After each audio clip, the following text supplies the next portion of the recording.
Yo, let's get it. Yo, let's go, let's get it. Live from the mic with the vibes explicit. Hosted by Buddy, the legend in the game. Laughter, stories, you'll never be the same. Yeah, Buddy, it's that podcast flair where the stars align and we venture to share. Yeah. Step into the studio, light shining bright. Buddy Rahming's got the crew and the vibes just right. From comedians to actors, models and more. Entertainment biz, we're ready to explore. Chilling with legends, having heart-to-heart chats. Discussing personal journeys, no tips or hacks. With laughs that echo and stories that amaze. Every episode's a treat, let the conversation blaze. Yeah, buddy, welcome to the show. Yes. What's going on, world? It's your man, Buddy Rahming, and we are back at it with another episode of the Yeah, Buddy podcast. And you know how we do like every episode. So if you're a returning friend, thank you for tuning in. And if this is your first time listening, thank you for checking us out. Every episode, I try to bring some of my friends in the entertainment business, whether it be an actor, filmmaker, comedian. We just sit down, chop it up, see what we got going on in the business. We talk about our journeys and what we got coming up. This episode, we are continuing the one buddy after another journey as we follow one battle after another through this award season. This episode, we're going to take a deep dive into the Best Supporting Actress nominees for the Academy Awards. But we can't do that without our co-host, Mr. Brandon Larson, in the building to give us the rundown. He's our resident film expertise over here at the Yeah Buddy podcast. Brandon, man, how you doing, bro? I'm doing awesome, buddy. How are you? It's always a pleasure doing this podcast with you. Thank you, man. Thank you for having you. Thank you for being on, bro. I'm excited to get into this. We only have the best supporting actresses to talk about. That's only because, unfortunately, Chase Infinity was, I would say, snubbed for a lead actress nomination for this year Academy Awards. So we're not going to dive too much into the lead actress category. That way, just if anybody was wondering why we're not doing that, that's why we're not talking too much about it. But we already are pretty much in agreement that the lead actress winner is going to be what's the Buckley lady from Hamnet. Jessie Buckley's going to take it down. There's no one anywhere near what she was able to do in Hamnet. Although I feel that Chase Infinity was snubbed, I think she did an incredible job in One Battle After Another for this being her like first breakout film. I mean, what a way to start, right, buddy? Mm-hmm. I mean, so, but on the flip side of that, we got a tight competition here. Like this is neck and neck. Like every single supporting actress is well deserving here. So I'd like to go ahead and list them off for you. We've got we got Amy Madigan for Weapons, Teyana Taylor, One Battle After Another. We've got Inge Ibstadter-Lejos for Sentimental Value. We've got Wunmi Masaku for Sinners. We've got Elle Fanning for Sentimental Values. So you've got two actresses from Sentimental Value. I mean, wow, that's fantastic. Yeah, that's interesting because you never really heard Sentimental Value at the Golden Globes, but then after that, you didn't really hear too much about it. So it's interesting to see them have two nominees in the supporting actress race. Absolutely. So I guess let's just go down right one by one here. Let's start with Amy Madigan with Weapons. Did you check out Weapons at all? Did you see her performance in that? I see clips of it. I'm not too big on like horror movies and stuff like that. It's gonna take me a lot to it takes a lot for me to get in and watch horror movies, especially when you talk about like witchcraft and all that type of stuff.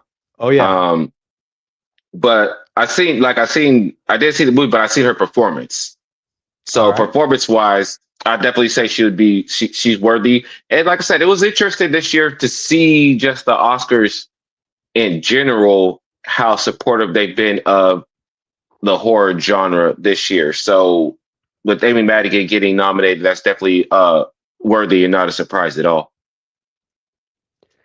Yeah, I watched the whole film, buddy. I like horror, and I thought she did a fantastic job. This was an iconic role. This is something that when you think of Amy Madigan, you're going to think of Gladys, who she played in this movie. And people this year at Halloween were dressing up like her. I mean, this is iconic, buddy. This is an outstanding, her best work. Now, she's been in the game for a long time. Her last Oscar nomination was back in 1986. That's like 40 years ago, man. She's been in the game a long time. So this is her second nomination here.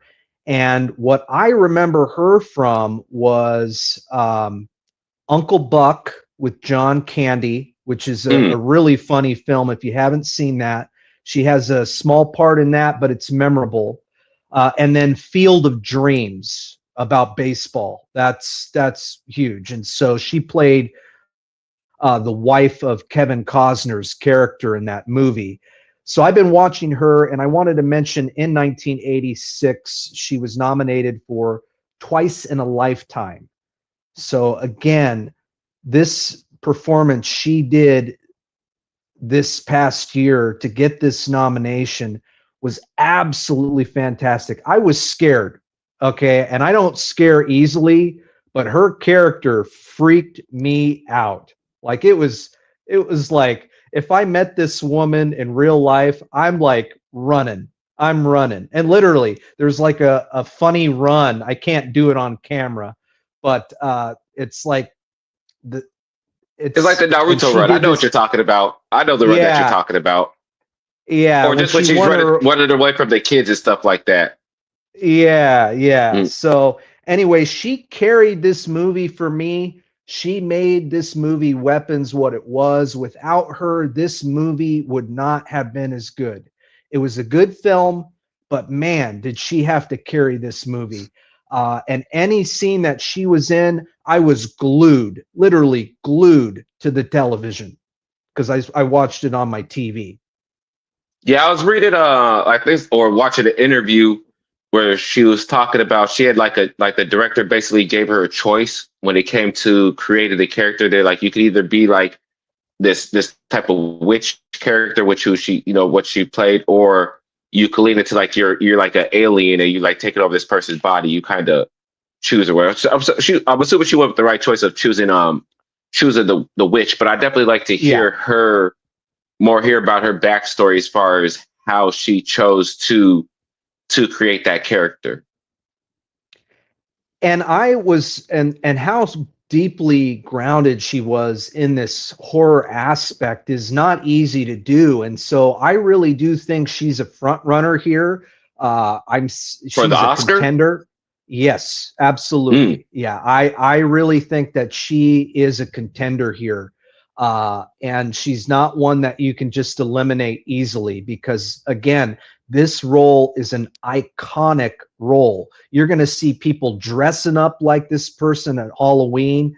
Like this is Michael Myers, man. Like this is Gladys. So I think the way she looked, the makeup, the look, everything about her, the way she spoke, the way she carried herself. There's like a scene, I don't want to give it away, but she asked for a bowl of water.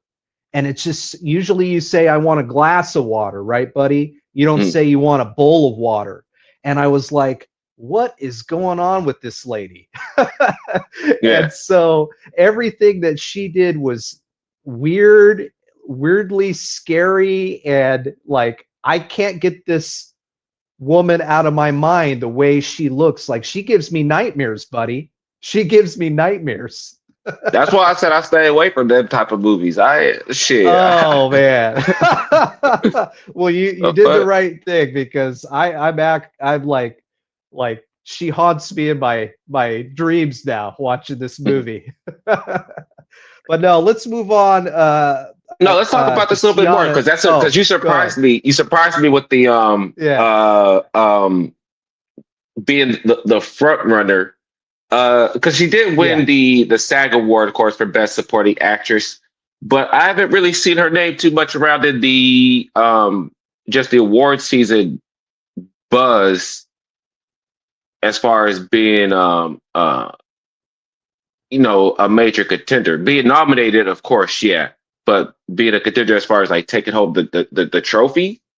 Yeah, I think yeah, I really do, because again, when you create a character that is so iconic, where if you watch this movie, I feel like the level of detail that she put into this character is unforgettable. It's chilling. It's unlike anything I've seen in a long time. And that's when I'm comparing her with these other actresses, I have to give her a lot of weight here, because I don't think that anyone could have played this part as well as she did. And she's not an actress where you're thinking, oh yeah, you know, Amy Madigan, you know her, right? Like this is something where she's sort of like Delroy, right? Delroy's been in the game a long time, but people forgot about him. And I think this is the same case for Amy, is that we've forgotten about how good she is, and she's reminding us how good she is in this performance, just like Delroy. Delroy's been in the game for just as long as she has, and I don't think you can discount the work that she's done in this movie, where she is, like, comparison to all the other actors in this movie, she just absolutely steals the show in this movie. Like, you literally could have another movie about this and have her keep playing the character over and over and over again. That's how good it was. Okay. And I'm not trying to like say like, you know, that she's going to win. I think she has a very strong chance to win. And I think she's a front runner with someone else. When we get to her, I'll let you know who, but right now she is one of the front runners to me. Okay. And then let's save Teyana for last. Let's save Teyana for last. All right. So let's talk about Inge Ibstadter-Lejos, who's Norwegian. She did a really excellent job in Sentimental Value, plays the sister. A really lovely part supporting the main actress in this movie, Renate Reinsve. What did you think of her performance in Sentimental Value? I know you saw the film. And she was the one that played the daughter, right? She was the one that played the daughter, the real life daughter. I mean, yeah. So the Stellan Skarsgård's character, the film director, has got two daughters. Okay, and so the eldest is the main actress, the lead actress, who also got nominated, Renate Reinsve. And then Inge, she plays the sister, and so most of her scenes are with the main actress, and so they have like a couple emotional scenes where they're, you know, on it's like an intimate scene where, you know, they're having a heart-to-heart about their father, about their past, and it's just really touching. They're at the table talking, just really simple but family type conversations that you might have in your own family, where it's about a family dynamic of things not going so well. And I felt like she really supported the main actress in this movie really well. I think that she gave a very natural, heartfelt performance here, and she held her own with the lead actors in this movie. Yeah, with Sentimental Value, that wasn't a movie where like I got to like was like super caught up into it. I definitely like something we had talked about, just how they was able to capture the relationships between like being working in the film industry and try to balance the your real life relationships, your personal relationships, whether it be like your family or whatever. So from that aspect, like I said, there was nothing that I took too much away from Sentimental Value outside of that. So I could see where the nominations come from, like from the Academy standpoint, because they could look at all of these characters, like with the two characters that are nominated for supporting actress, the lead actress, Stella Skarsgård for supporting actor, whatever. I could see how they could look at those characters and relate to all those characters to where they could say, oh, okay, I know somebody like this person, to where now those performances are award nominated, but I don't really see them going too much after that. You know, I don't see them winning. I see them getting the nominations because those characters are characters that the people who are voting could relate to. But I don't really see them being front runners for anything. They're just very good, relatable characters. And I agree wholeheartedly here. And it's not to take away from her performance, but this is not an Oscar-winning performance. However, I've got to tell you, this is going to help her career. Getting this nomination will help. I mean, this is her first nomination. It's really her first big part that we've seen in a global standpoint. Now, picture this. You're coming from Norway, right? So you're just now getting known. This is putting her on the map to where she's going to be considered now for other films. She's on people's radar, and now people are going to start to think about her when they're writing scripts. And so I think she is a really great actress, and she's going to play certain parts, right? We're all typecast as actors. We all look a certain way, talk a certain way, and that's the game. But however, I think that she is someone that is so talented. And after seeing her performance, I look forward to seeing what she does next. Mm-hmm. You think she is? As far as like coming from another country, did she make that move to the United States, or just keep making these foreign films? I think she's going to do both, but what I'm saying is that this put her on the map. It because I didn't know her before this movie. And so her getting this nomination is critical for her acting career, because it's only going to help get her those next lead parts that she might be looking for to carry a movie. But she really supported this film, and she did an excellent job. So her compared to Elle Fanning, who do you see if you had to choose one of the other? Well, let's go to Elle Fanning's character, because she plays an actress in the movie. How do you see her role compared to the other actress's role being nominated for the same movie? So Elle is interesting because I'm more familiar with Dakota Fanning. Right, like we all know Dakota Fanning. You know, she was in that Denzel movie. Was it Man on Fire or Man? Yeah, do you remember that one? Mm-hmm. And so, Elle this is a breakout role for her too, because I was taking a look at her, and the movie that I remember Elle from back in the day was Super 8. It was kind of like a sci-fi, if you saw it. And so this is her first nomination. And in terms of her performance in this movie, I thought she was memorable. And she played an American, which worked in the movie because she is an American. And so you got to hear, like, most of the movie is in Norwegian. And so you're reading subtitles, but her character primarily speaks in English. And so that prompts the other characters in the movie to also speak English.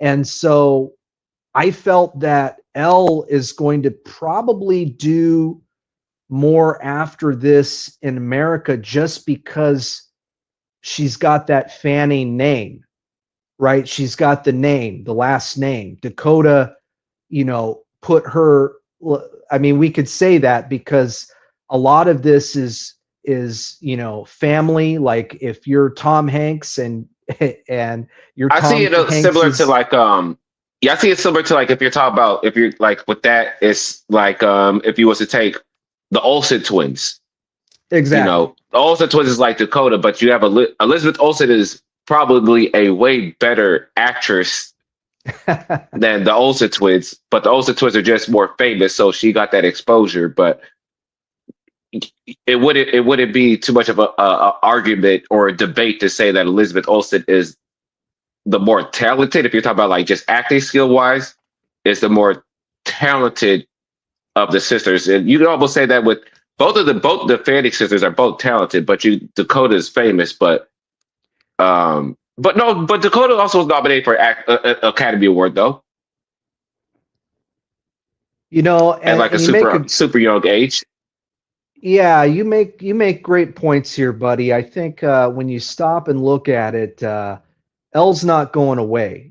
She is a really great actress, and this was a meaty part for her. She really supported the film. She deserved an Oscar nomination here. I don't think that she's going to win compared to these other actresses that we've got here. But certainly she's got a bright future. She's going to be one to look out for, probably more so than Inge, at least here in the States, where we're going to get to see Elle a little bit more, I think, just because if you live here, it's probably going to be, easier, because you're going to have I feel like you must have a harder road to Hollywood if you're coming from another country. Wouldn't you agree? Because if you're in the US, I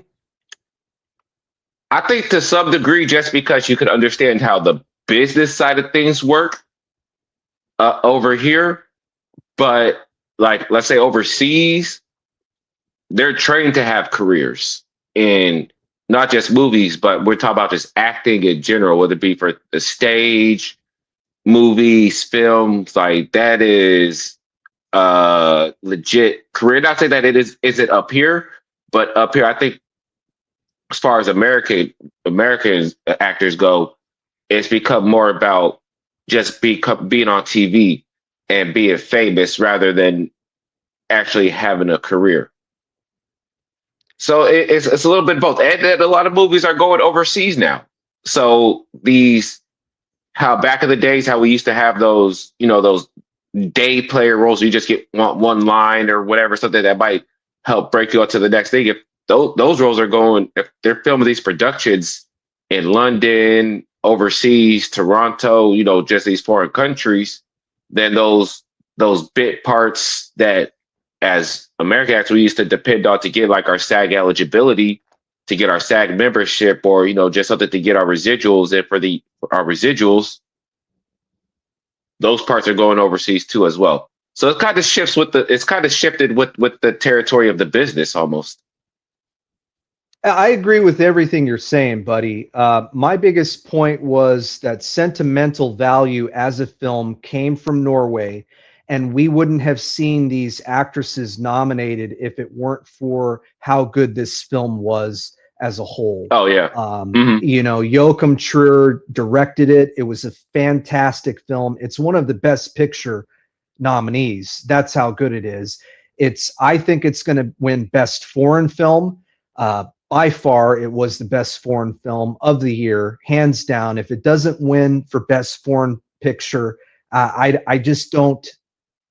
don't agree. I think that it should win because it was an extremely well done film, and you had extremely fantastic performances all around from every single actor in this movie. No, yeah. No, I take that. Nothing to disagree with you on that end. You're totally right with that. Not too much of a date. Like, yeah, I feel like it's a pretty clean, cookie cutter type of film as far as like breaking it down from like an artistic standpoint. It's pretty easy to break down. Nothing too complicated about it. And like I said, it's the type of film that when you're just breaking it down from the aspect of looking at family values, that's where it also becomes relatable to where it's able to transcend from being a foreign film to being a film that anybody could watch outside of the subtitles.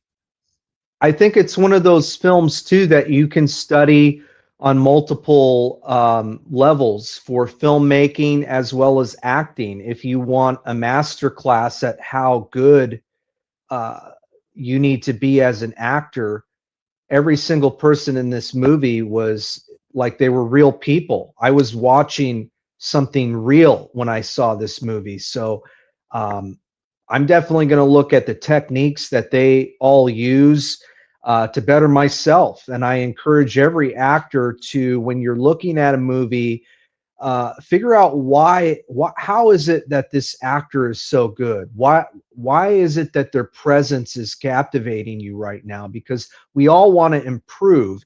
Is it the stillness? Because stillness reads on camera. Is it that emotional connection? It's got to be all of the above, right? Like, you've got to be connected. You've got to know your character backwards and forwards. You've got to be centered, grounded, in the breath, and all these things in the moment when you're delivering your lines as if you're saying it for the first time. And I felt in this movie, it was like everything acting related was so profound and excellent, like excellent level acting from everybody. And I think that's what you get, hark back to, I guess, to my point, that's what you kind of get now from these foreign films, these actors that are coming from these other countries. Just they're kind of setting the new tone for what it is to make a professional film, to be a professional actor, just to really drive home these professional performances. You know, Denzel talks about how important it is to start in the theater if you're an actor, and I agree. I started out in the theater, and I highly recommend it because you only get one take. And so imagine if you're casting a theater actor and they're able to transition to film acting fairly simple with the right techniques, they can pull it back. I think when you're giving a grounded performance, and wouldn't you rather have an actor on set that can do it in one take? Yeah, or at least an actor that could do a different take each take, something to give me some sort of variety. Exactly. Yeah, no. And I think that that's what Elle Fanning did here. Was she was emotionally grounded in her performance, and she allowed herself to be vulnerable, as well as Inge, who we talked about.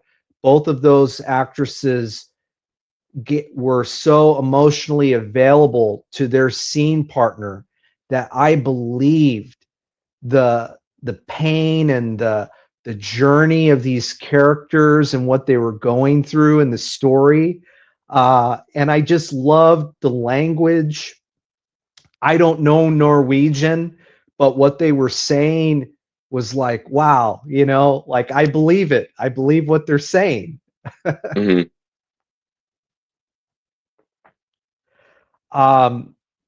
The next one we got to talk about is Wunmi Masaku. Wunmi! Yes. And we are both on Team Sinners. Yeah, we both jumped ship. We both jumped ship from one battle. Yeah, that's why I want to talk about Teyana last, because we'll talk about it. I think she had a lot of steam going into to the beginning of it, but we'll talk about that when we get to Teyana. But yeah, Wunmi, yeah. Yes, and she is a front runner, buddy. She is a contender.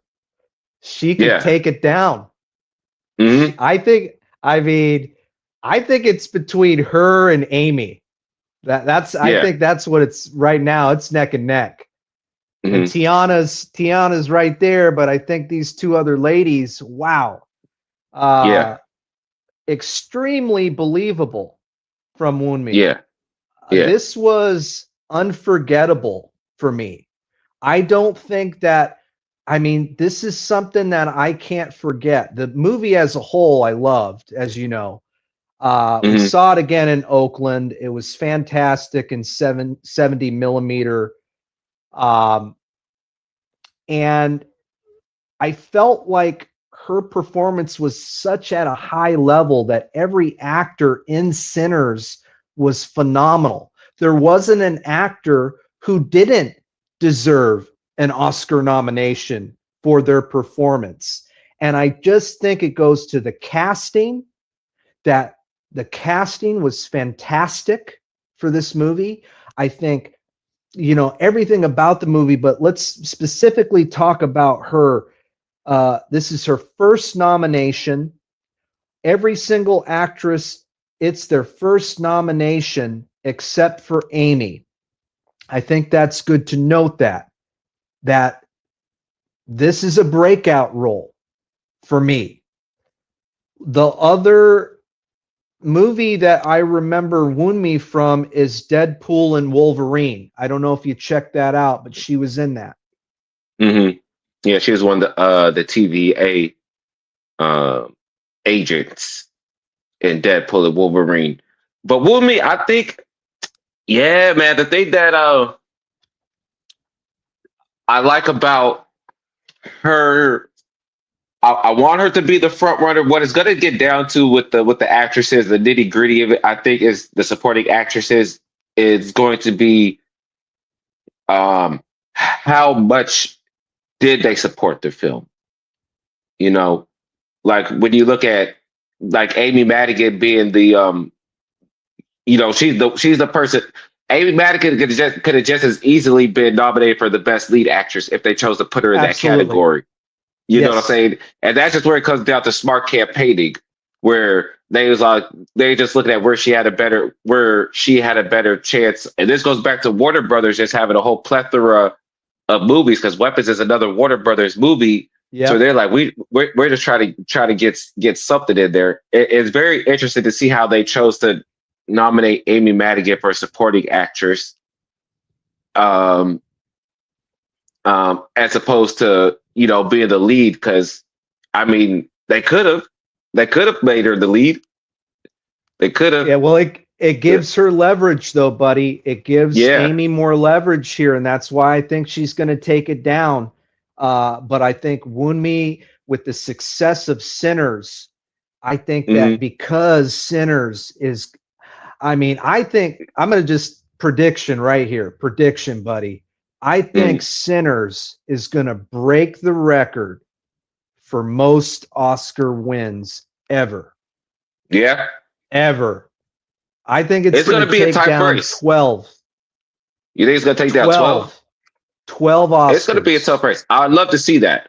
It's going to be a tough race because this is the first awards seasons, especially we're talking about with the supporting actress category, where usually every award show leading up to it, you could kind of tell like who's the front runner or whatever, but every single award ceremony is kind of awarded a different actress to where it's kind of up in the air with it. Because I don't even know if, let's see her, Amy Madigan, was she wasn't, so Wunmi just won the BAFTAs for Best Supporting Actress, and then Amy just won the Actors Award for Best Supporting Actress. Teyana won the Golden Globe for Best Supporting Actress.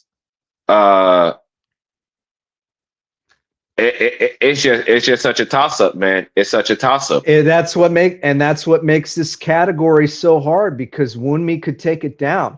Like, she is a contender here, and she's a heavy hitter because of everybody in Sinners. Everybody in Sinners was fantastic, buddy. Like, there wasn't a bad performance that I got. Did you see any buddy slacking in that movie? And that's almost where that's almost where they can kind of look at it and be like, because everybody did such a good job. That's where I could see where you say with Amy Madigan be the front runner, because when everybody does such a good job, how it's easy for the overall movie to stand out. But now when you're talking about the individual performance, it's so easy to overlook a great performance when everybody brought their A game. And that's what makes this tough for me, is like Amy Madigan was by far the best actor in this movie Weapons. Like, there was nobody that was close to what she did. And I'm not trying to put down the film. The film was interesting and scary and all that. But if I had to talk from an acting standpoint, who was the most believable, it was her.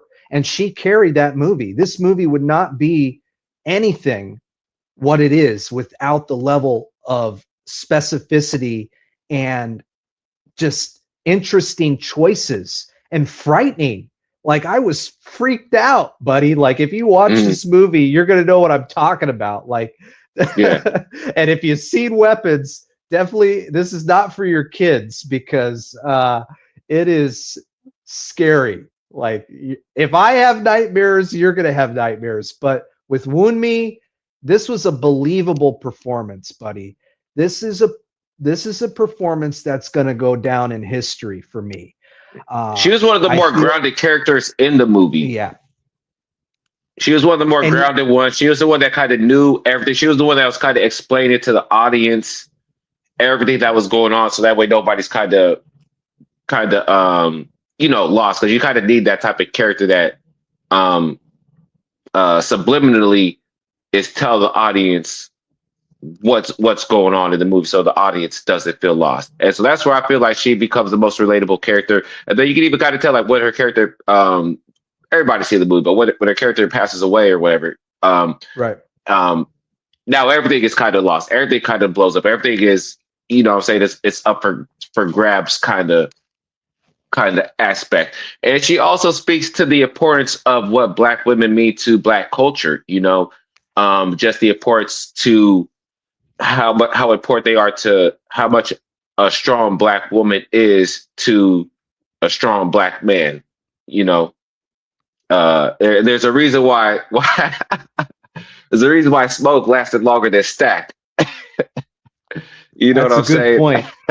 And but piggybacking off what you're saying there, buddy, is the chemistry that Wunmi and Michael B had was so believable. I believed that they had a kid, I believed that they lost their child. And I'm sorry if we're spoiling it for those who haven't checked out Sinners, but I just have to make reference to that because it's something that happens to the character, and that's not an easy thing to play. That's not an easy thing to play, losing your child and then also still loving your significant other, whether you broke up or not. It kind of makes it feel like are they together or are they not together? Well, they're together, right, buddy? Yeah. So they clearly still love each other, and you can see that, and you can feel the love. The love feels real in the movie. And then at the end, like you say, that heartbreaking moment where it's like, if this happens, you need to take me out. Take me out, right? I don't want to be a vampire. So, like, that whole moment for me was outstanding. And that's what's great about this, is that's what makes this so tough, because every single supporting actress in this category, they all had one of those moments that you could say that's why they're nominated. Yeah. And so let's go into Teyana Taylor, because Teyana Taylor this is what we're all about, one battle after another. And Teyana Taylor, she was at the very beginning, just like I always say with Timothée Chalamet, was the front runner for the Best Supporting Actress Oscar. But as we can see through this whole award season has gone on, our opinions have changed a little bit, which of course is going to happen. But let's kind of speak into what it was that we first saw with Teyana Taylor that made her the front runner. And it's nothing that she has done wrong to make us change our opinion. It's more so just now that we're getting down to the nitty gritty of it, all these other performances are standing out. And where I feel that it like I said, it's coming down to is being the supporting actress. How much did you really support the film? And this is where camera time will come into play, and how much camera time she really had on film to make that sort of impact. Her character was a very impactful character in the film, but we just didn't get too much of her. Yeah, and the thing is with Teyana, for me, what I liked about her was how much risks that she took in her performance. She took a lot of risks, and I don't know that people fully understand the level of detail that she put into this role, Buddy. So I'm only going to lift her up and speak positive things about this performance because it was so believable for me, and why I wanted her to win. And you know, I was glad that she won the Golden Globe because I felt that she earned it. You know, and she earned this nomination, Buddy, for her specificity, and she was magnetic on screen. Every time that she was on screen, whether it was not a long time, it was magnetic. There was something about her energy that she was able to, you know, captivate me where I could not take my eyes off of her and what she was doing. Everything she was doing for me was solid, fantastic. I haven't seen a performance like this in a long time where I can say, yeah, maybe I do want to see Perfidia and see her whole life story in a movie.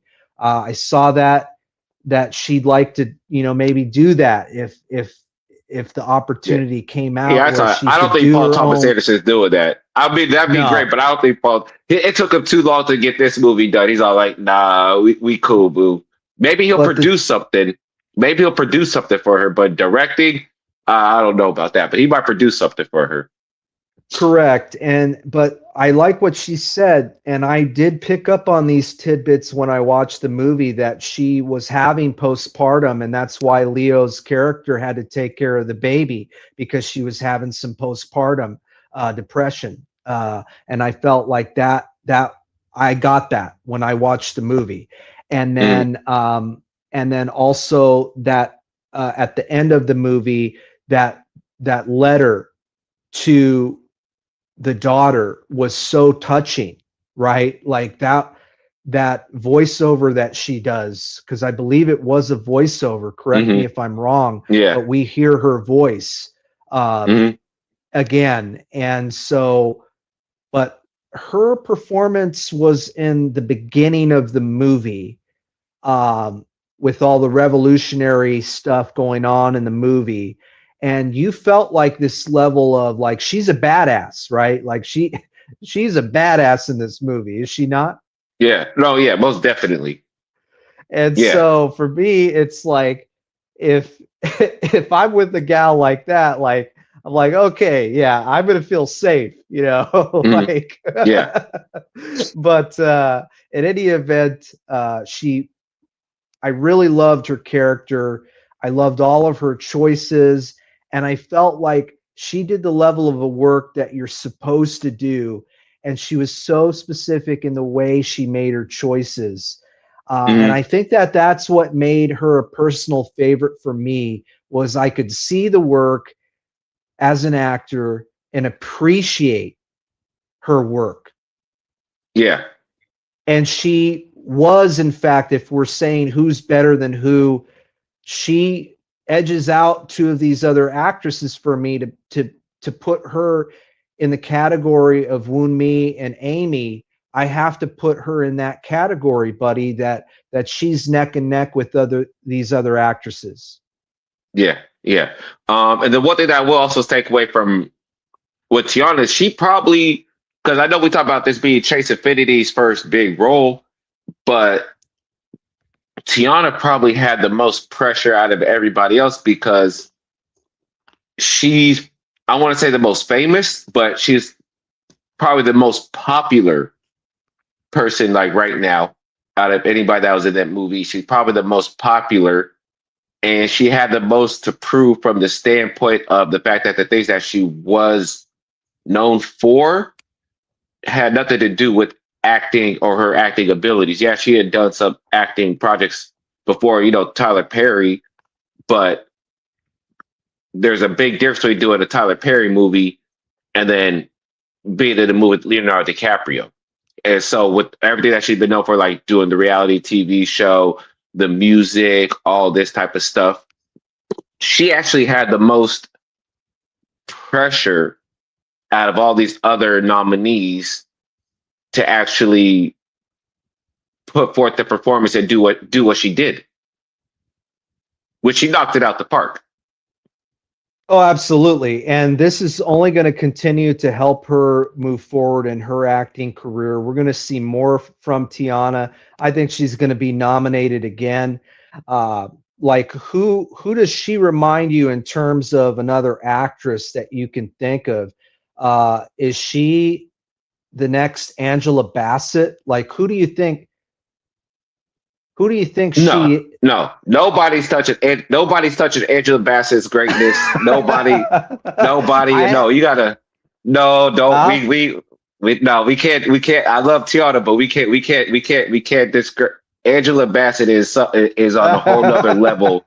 All right. As far as the input, she's done something from every generation. Yeah.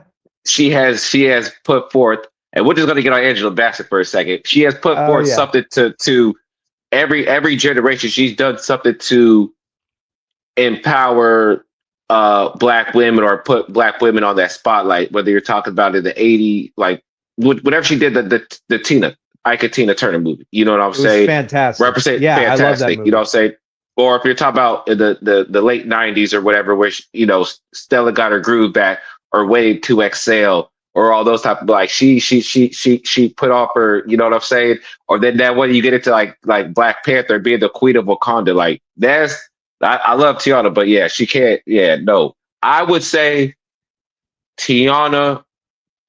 I'd say Teyana's in a course all of her own, just from the standpoint that she could literally sit back after this movie and do what she wants to do. If she wants to sit back and say, let me keep making movies, then she can keep making movies. If she wants to say, let me just focus on music, put out a CD, go on a tour, she could do that. So Teyana's so multi-talented. She could pull a Rihanna if she wants to and just be like, I'm gonna just do a clothing line. You know, if she wants to do a clothing line based off of her one battle after another character or something like that. But she's in that realm to where she's such a entrepreneur that she could literally take this and do whatever she wants with it. Well, I still think Teyana is aspiring to be that great. I think she is. I think she is. That's all I'm trying to say is that, in today's generation, who is the next one up? Who's coming up?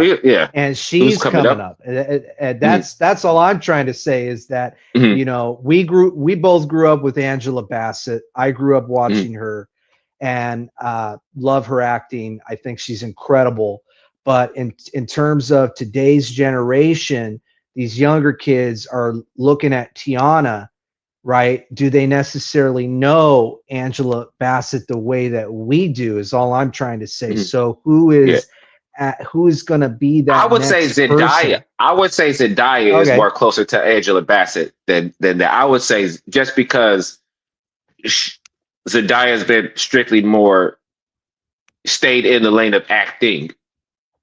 Say with Angela Bassett, that's legendary actresses, whereas Teyana's becoming her own sort of iconic thing to where she could literally do her own type of thing. Now, I mean, these like Zendaya, or they could probably go out and sing or whatever, put something like that. But everybody's always going to put them in this category of movie star, A-lister territory type of thing. We also need to see more from Teyana too, right? We need to see more roles, like a little bit more to see what she can bring to different characters. And talk about not just roles, but being, because if you're talking about Angela Bassett, now you can't be no less than number 2 on the call sheet. And then we're talking about what type of movies are you number 1, number 2 on the call sheet for in order to get to that. But like I said, I don't even think Teyana needs that, man. I think she's so set in where she's at right now with her career-wise. Where, like I said, she could literally take this whole Oscar Academy, this all Oscar awards race, and literally the sky's the limit to where even if she doesn't, not say she doesn't want to, but I don't think she's going to be stuck in having to, which is a good thing. She doesn't have to be stuck in the realm of just, she could take all these awards and she could take it to the stage. Like I said, music, all this type, like her, I can't even get the words out about how far she's about to take herself after this, to where like I said, movies is just such a small thing to what she could do after what she's about to do this year. Well, like you said, she's multi-talented, you know, and what I love about her mindset is anything that she sets her mind to, she does. She envisions it, she plans, she strategizes, and look at what she's done. I mean, Entertainer of the Year, right? Mm-hmm. Like, this is somebody who can do it all. You know what I'd like to see her do is I'd like to see her in a musical. I'd like to see something, you know, I'd like to see something like that where she can sing, dance, and act in a movie. Mm-hmm. I think that would be fantastic. I can see her do a theater. I can see her doing some theater after this. Yeah, I can see her go to Broadway.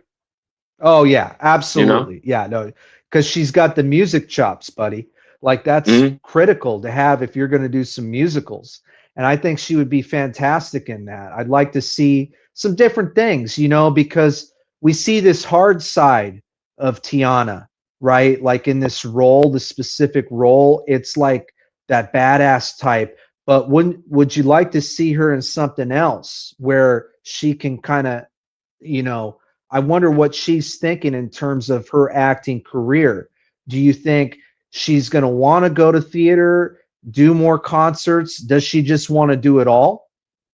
I think as far as like, well, how you talk about like this, like with her character being so tough and stuff like that, I think you get a lot of the softer side of Teyana if you listen to her music. You'll get a lot of that that softer side to her. As far as like, but with her character had a very, for as small little screen time as she had, her character had a pretty big arc. Absolutely. From just how you say, looking like she was a badass to almost, when you look at her, she like almost think that she's just this over sexualized person, you know, but she's not necessarily an over sexualized person. She just realizes that the world looks at her that way. So she's going to use it to her advantage. And I personally think that she made Sean Penn better. You know, they talk about in acting where you're only as good as your scene partner. And they played well off of each other. Leo played really well off Teyana. And let me ask you this. Do you think that just the casting alone helped make her be better? Do you think that it helped elevate her this experience? Or do you think that she already came into this at that high level? I think she came into it with the potential. I think that anytime you put yourself in a movie with like a Leonardo DiCaprio, Benicio del Toro, Paul Thomas Anderson, Regina Hall, even a Wood Harris, when you put yourself in those around those types of people, you can't help but to be a sponge. So I can't say that, like, I would find it hard to believe that she was on that film set or in the table reads or any sort of like, even just the audition process, the multiple auditions or whatever it may be. I find it hard to believe that she wasn't able to take something away from just being around all these different actors and actresses and all these different types of artists. So I think it's kind of like got to be a good mix of the both. Just her already having it in her, but then being around the right people to kind of bring it out of her. Because I know she had just did a TV show with Kim Kardashian. I'm like, Kim Kardashian ain't going to get that out of you. That's what I'm trying to say, buddy, is that I felt like this put her on another level. And I felt like you say she came in with this level of potential because we didn't really know what her potential could be. And now that we see Oscar nominee Teyana Taylor. Yeah. We're thinking about her in a different light now. We're thinking about her like if I'm a casting director, buddy, I'm gonna start thinking, well, what scripts do I have around here that maybe I could get Teyana in right now? Because she's got a major following, doesn't she? I mean, she's very well known. And so now you put her in an Oscar-nominated film with these Oscar-nominated actors, it's just going to level you up. Like but she came into it having done the work. She came in prepared. I saw her on set. She is very serious, buddy, with how she carries herself on set. She's very professional, laser focused, buddy, on set. When she was playing with, I got to see her act with Leo, and when they were doing their scene, it was incredible to witness that. That was so much fun to get to watch that. It didn't end up in the movie, but it should have been. It should have been in the movie. Because I think they cut a lot of her scenes out, buddy. I think because you talk about screen time, and I can say that there were some scenes that she was in that were cut. Yeah, I think they cut a lot of stuff out of that movie. I feel like that movie was probably going to be closer to like 3 hours if they left everything in there, but they had to cut it down just for. But it's still, like I said, they cut out a lot, but it still didn't feel like it was missing anything. They were still able to basically capture every dynamic of her relationships with Sean Penn, Leonardo DiCaprio, with the rest of the mercenaries. So, like I said, it's that's just going to be the tough thing when it comes down to who they choose to win, because with Teyana, performance-wise, you could see why she was the front runner from the very start of the get-go. But now when it's coming down to the nitty-gritty of who you think should win or who we think will win. So like I said, I feel like the only thing that's going against her right now is just the fact that she has so little screen time. Now the screen time that she is in, she's killing it, but it's almost all like, it's like that feeling like, damn, leaving you wanting more kind of shit. Well, I felt that way about Heath Ledger's performance in Batman, with the Joker. He didn't have a lot of screen time either in that Dark Knight movie, but he still took it down and still gave a memorable performance. So I'd like to think with a role like Teyana's role, mentioning about screen time, I'm hoping they don't take that into consideration. I hope they just clean slate it. Who did the best, right? Like, let's take that out of the equation, I think would be the better thing to do, because you don't have any control over that. But I did like what you said. I like what you said about who gave the biggest impact in the movie itself. Like what character supported the film the most and who had the biggest impact. I'd like to ask you that question. Out of these 5 actresses, who do you think made the biggest impact? The biggest impact out of the actresses, I would have to say probably Amy Madigan. Even though I didn't see Weapons, the movie revolves around her, or her character at least. So I'd have to probably say Amy Madigan. I would probably say the 2 actresses from Sentimental Value probably towards the bottom of my list. Correct. When it comes to Wunmi and Teyana, it's more so just a toss up as far as what movie you favored. Okay. More so. I would, yeah. Just because, like I said, you talk about weapons. I mean, Amy Madigan was the weapon. She was the person. Yeah. Well, she was the person that was control of the weapons. So correct.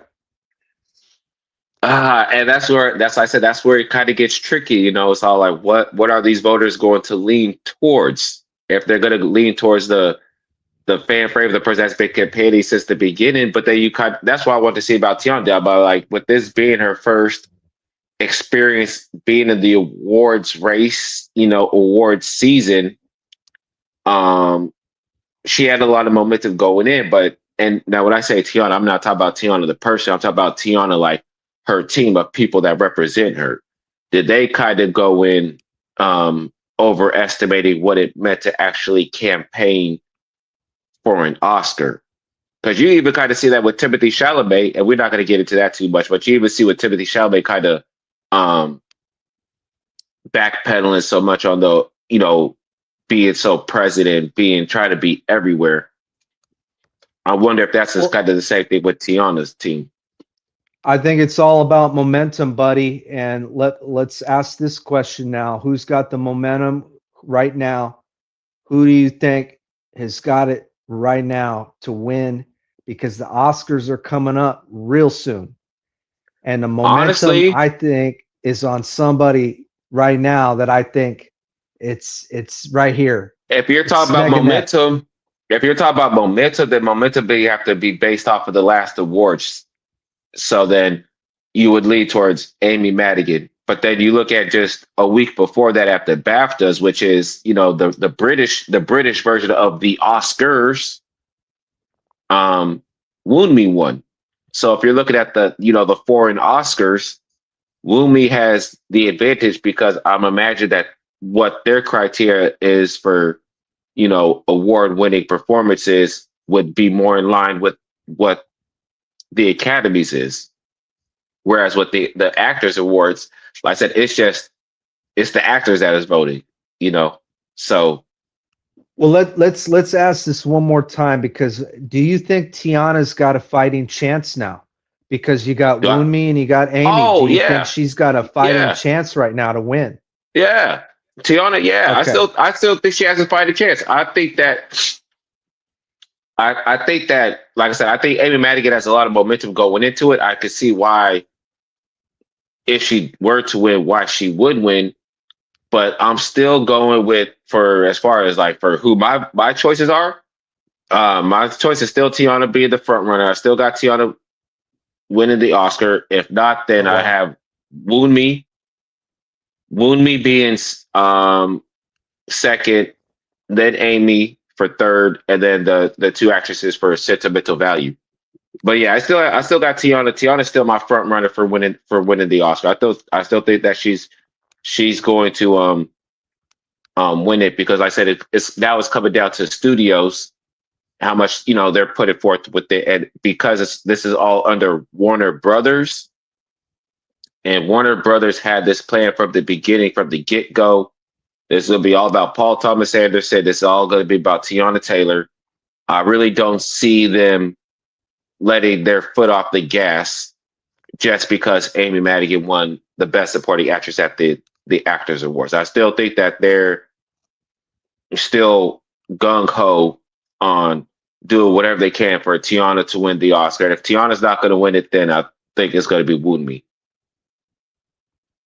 Well, right now for me, buddy, I think Amy Madigan is the front runner. I think Wunmi's right on her tail. Could easily win. Wunmi right now for me. I think Teyana's lost some momentum, and it's not to take away. I don't think she's eliminated. I think she's still a contender, but I think I've got Teyana third now. So again, Amy 1, Wunmi 2, Teyana 3. I put Inge 4 and Elle 5. So for me, it comes down to the momentum factor. Also, I wonder if they're going to weigh in the fact that Amy has had a 40-plus year career, and this is the first time we've seen in 40 years another nomination. And her role was so iconic, where, like I said earlier, she's a new Halloween costume. So, man, this is so tough, but those are my choices.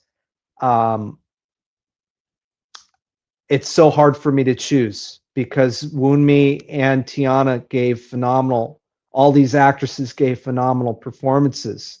And that's what makes this decision so tough. And I would hate to be the one to have to make that decision. Mm. That, and like I said, I still believe that the Academy Awards, they still don't truly recognize horror as like a legit award winning genre. You know what I mean? So this is what makes Sinners so cool. This is what I think that why also, because Sinners plays as more than just a horror movie. You know what I'm saying? The cultural impact that Sinners has kind of gives it that sort of leverage. But yeah, I still it's as good as a performance as Amy Madigan has done. I believe that she did do a good performance. Like I said, I didn't see Sinners, but I've seen bits of her performance. Yeah, I still gotta lean towards Teyana, just because like I said, everyone is deserving of their performance. But if we're talking about campaigning and all that stuff, and I think that she's had that momentum since the beginning.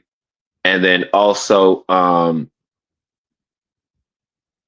forgot what my second point was, but whatever it may be. But like I said, yeah, I think she has that, and it's interesting to see. It'll be interesting to see, because I don't believe there's momentum. I just don't believe there's no momentum going into this final week. You know what I'm saying? Or this final. I just don't. There too many people have won the award for there to really be any sort of true momentum going into it. You know, for me though, buddy, what I've always been wondering is certain actors who have won Golden Globes, like I'm going to just mention Jim Carrey, because he's been in the news about like being cloned and all this. Jim Carrey comes to mind because he's won 2 Golden Globes and he's never been nominated for an Oscar when he was worthy. He was worthy of being nominated once. And so for me, I wonder if they still feel that way if you win the Golden Globe, if you're worthy of winning the Oscar nowadays, because Teyana took down a nod for an Oscar. So and she won the Golden Globe, is why I bring that up. So like you say, does that momentum from winning the Golden Globe carry all the way to the Oscars? I think if done right, yes. Which is why I kind of went back to my point at the beginning of the thing, that Teyana's team probably didn't understand what all went into campaigning throughout the whole entire award season. Because when you see, especially when the Golden Globes was coming around and all the nominations started, Teyana was everywhere. I think she was even hosting SNL and all these types of things, everywhere. And I think that's where, if we say the steam kind of lost out towards the end of the award season. But if you just look at what she was able to capture for that little bit of lightning in the bottle, and then what was the question? I also think, though, the success of Sinners, though, has also leveled up Wunmi too, because you're talking about Sinners that has outperformed One Battle After Another so far, right? Like in terms of awards. And so now we're really looking at Wunmi now, whereas before maybe I wouldn't have looked at her if Sinners wasn't nominated for 16 Oscars. And that's where we've got the nominations. And that's where I think they become. That's where I think it's almost gonna hurt Wunmi and even these other nominees as well, just because I don't want to say there's necessarily an afterthought, but it wasn't until Sinners became the big old cultural phenomenon that it was, to where people made people look at it different. I think that with One Battle After Another, I think one of the things that even going into marketing and promoting One Battle After Another was the fact that people were saying that this was Teyana's Oscar performance, you know? So even just the fact that the part of the marketing strategy towards One Battle After Another was all about Teyana winning this Oscar, PTA winning the Oscar, whereas Wunmi, she's almost like now I don't want to say a byproduct, 'cause I think that might sound wrong, but I mean that's the best word I can use for right now. It's just a byproduct of the cultural phenomenon that was Sinners, you know. It was such an ensemble piece, though, too, buddy. Because it's so hard to. It's so hard. It's so hard to look at because when you strip away all these other performances, and like when you look at these performances individually, every single performance stands out, but they tie in so seamlessly together when you put them all together that it's almost like they don't stand out. You know what I'm saying? Right. So yeah, I don't know. It's a toss up. It's a toss up, but it sounds like you're Team Teyana, and I guess I'm Team Amy, even though I'm rooting for Teyana. Yeah. Or Wunmi. Yeah. I want. Yeah, this is so hard because I just can't decide. But for me, I guess I got to give it to Amy just because her role was so iconic and something that I'm never going to forget, literally. Mm-hmm. But no, it's going to be a good awards race, man. We're going to see how things line up. If y'all are watching on Facebook or wherever, just put in the comment who you think is going to win for the best supporting actress, or even any other actors or other categories for that matter. We're gonna wrap this episode up, man.